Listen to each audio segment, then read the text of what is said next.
Hey guys, Shadow Reviewer here. Today I'm looking at Pokemon Season 1, Episodes 27 to 31. Without any further ado, let's just get straight into it. Today I'm looking at Pokemon Season 1, Episode 27, Hypno's Naptime. This was a pretty good episode. So, Ash, Brock, and Misty stumble into a mystery where all the town's children have disappeared. Yes, this sounds very similar to a horror movie I saw just recently. So, after some help from Officer Jenny, they come across a party where Hypno and Drowsy are the main attraction. And yeah, the guy that owns the mansion is a surprisingly nice person. And he offers to help find the children, which surprisingly are in his garden. Which I don't know how he didn't notice that, but yeah. So yeah, they decide to work together to solve the problem, which is kind of nice of them. But then the usual Team Rocket stuff. They show up. Blah blah blah blah. Although there is a pretty nice subtle joke from Team Rocket. James asks, "Why didn't we think of this earlier?" Then Jesse says, "We needed to fill a half hour." I'm starting to like these fourth wall jokes. I'll get into more when I review the season of Pokemon later down the line this year. But yeah, that subtle joke is pretty damn funny. Oh yeah, and this is the episode where Misty gets Psyduck for the first time. And yeah, that Pokemon, as I've started watching this season, is either helpful or a nuisance. Take your pick with that one. So yeah, overall, I thought the episode was very very smart in its writing. One of the few underrated episodes in my opinion. Today I'm looking at Pokemon Season 1, Episode 28, Pokemon Fashion Flash. Pokemon Fashion Flash, sorry. Yet another good episode. So, its message of should a Pokemon feel love on the outside or the inside? It's kind of an interesting idea. So, Team Rocket, under the surname Rocket Saloon, is, they want to, brighten up Pokemon physically. Which, of course, they scam P-Man money. Which leads to a pretty funny ending where, there's a mob outside trying to chase them down to get their money back. Which is pretty funny. And while I get Misty's opinion on it, after all, girls her type tend to feel more attractiveness on the outside, which is not a bad thing, by the way. You want to look good? Go right ahead, but not all girls are like that. Me, myself included, I sometimes I only dress up for the special occasions, not all the time. But I also get Brock and this girl he has a crush on. Yes, this is his Woman of the Week crush, where Pokemon can still feel great on the inside too.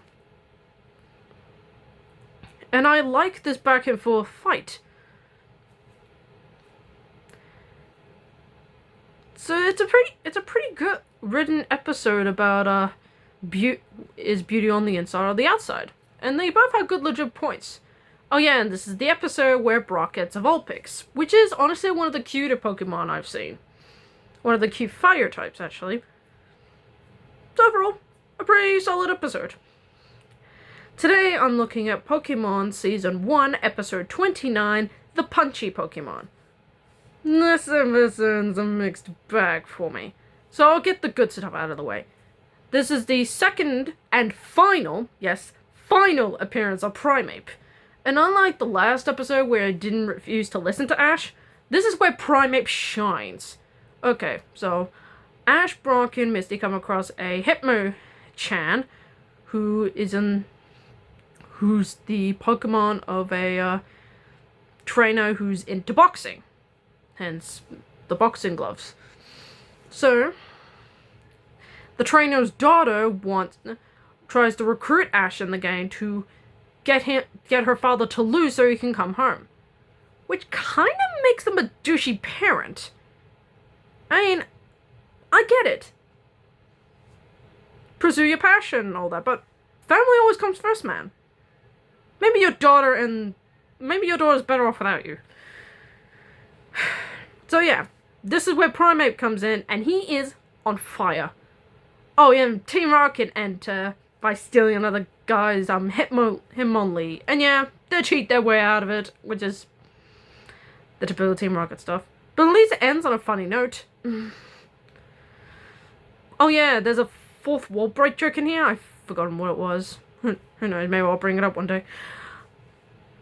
But it does end on a funny note with Pikachu finding the cheating device they're going to use for the final match, only to give it back to them not realizing about it until it literally blows up in their face. And yeah, this is where I stopped loving the episode. The character assassination. I hate that crap. So, Brock is going up against Jessie and Hitmonlee. Brock decides, thanks to Hitmonchan's trainer, to give up. That is not how Brock should be characterized. What happens to the Brock that doesn't give up on what he wants? That is character assassination, and I hate it.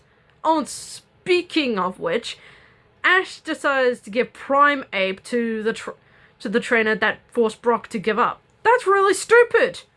I mean, I get Primeape deserves more fighting, but unlike another certain Pokemon that gives up to do something even more stupid, I'll get to that. This one is also equitably stupid. As you can tell, I don't like this episode very much.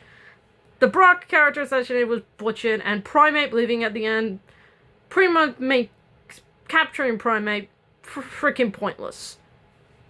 Terrible episode all around.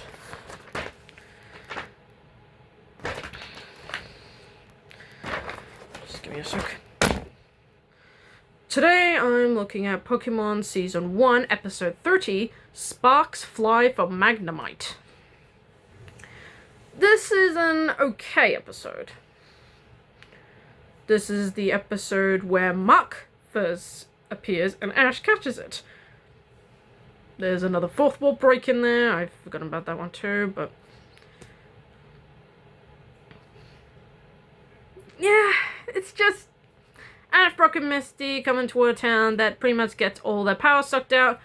But the interesting part that kind of got me intrigued, Pikachu starts getting sick, and it turns out he's not getting enough electricity in his body. So they need to get more. Somewhat.